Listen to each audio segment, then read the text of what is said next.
There's been reaction from around the world, with many countries expressing concern and strongly condemning the coup. Simon Marks is in Washington, D.C., and Lucy Hoff is standing by in Brussels for us. Simon, we'll come to you first. A strong statement from the White House in reaction to the turmoil in Myanmar. They mentioned taking action if actions are not reversed. What could the U.S. do?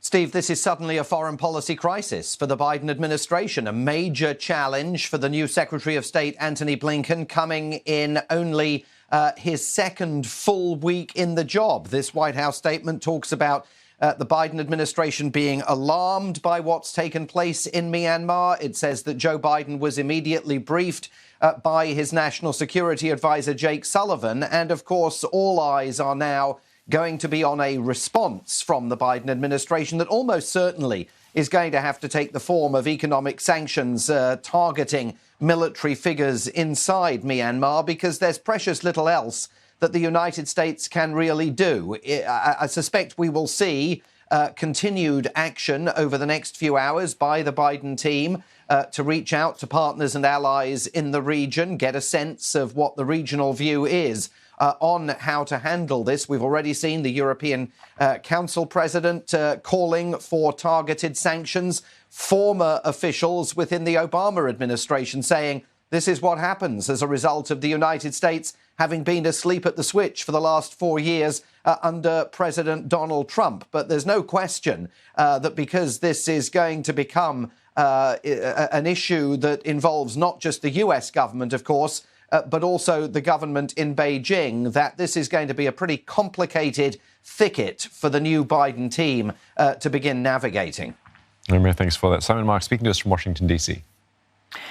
On to Lucy Hoff now. Lucy, the EU also strongly condemns events in Myanmar.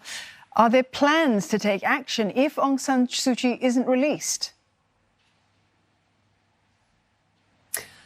Well, the EU has been clear today that this is a major violation of the country's constitution and that it is looking into what options on sanctions might be available. Those discussions going on at the moment.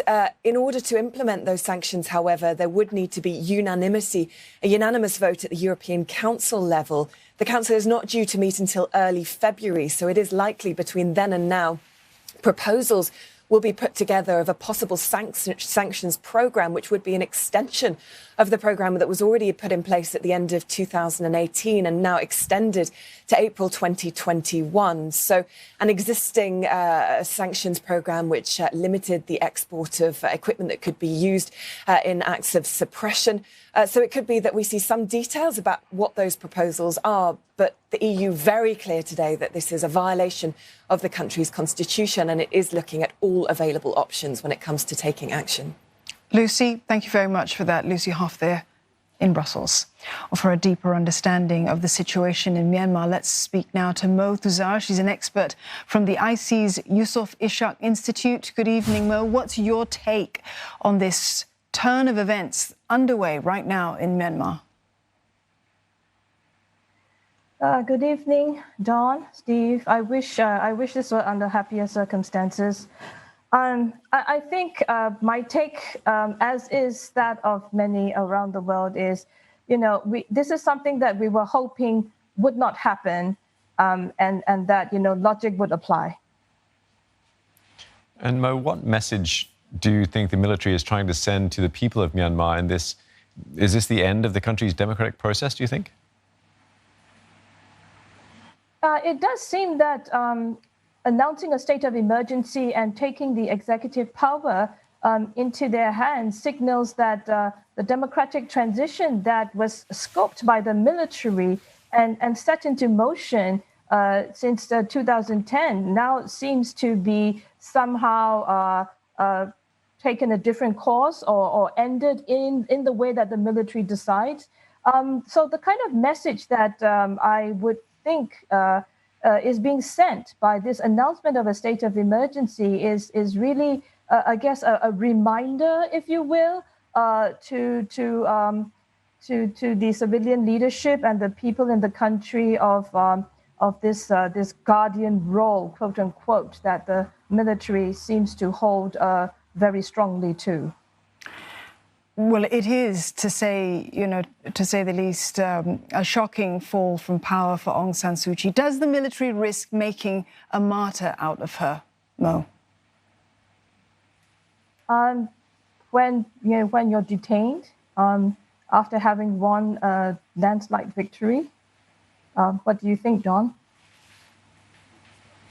Well, how do you see the Myanmar people responding to the military's action? Do you think they will respond in violence? Aung San Suu Kyi herself or her party have called for them to go to the streets.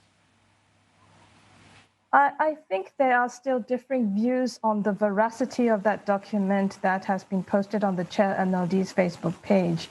I think the experience since 1988 has borne down a lot on the people in Myanmar that responding to violence and force with equal action has resulted in a lot of tragedy in the past. So I've been trying to look at the live reports that are coming out from local media. And one thing is that the internet is not completely shut down, it's working.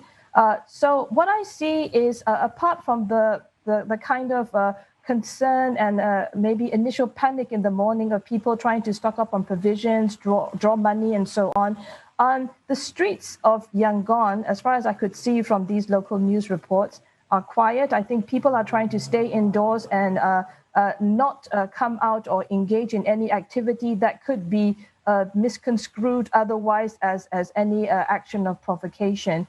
And I think that is the kind of sentiment that is trying to prevail, that let's not try to, take them at their game. So again, the experience of 1988 and of course farther back from 1962, all of these have, I think, built into the psyche of the Myanmar people that, we are very different from those years and those kinds of situations. And, we're not totally disconnected or without access to information and the means to constructively use it. Mo, there are some who believe that this is the end of the political road for Ms. Suu Kyi. Do you believe that? And if so, who else has the same cachet, perhaps charisma, to lead in her place? Aung San Suu Kyi has committed to see through the democratization, the journey towards democracy as her lifelong goal. And as long as I think she continues to be in the leadership role for the National League for Democracy and provide that kind of rallying point around which I think people can still pin their hope. I think currently at this point, I do not see this as the end of the road. If anything, she has once again become the face of what needs to change in Myanmar and the whole transition journey. Mo, thank you very much for sharing your perspectives on today's developments in Myanmar. Thank you, Moe Dawn. Thuzar, there from the Myanmar Studies Program at the ISEAS-Yusof Ishak Institute.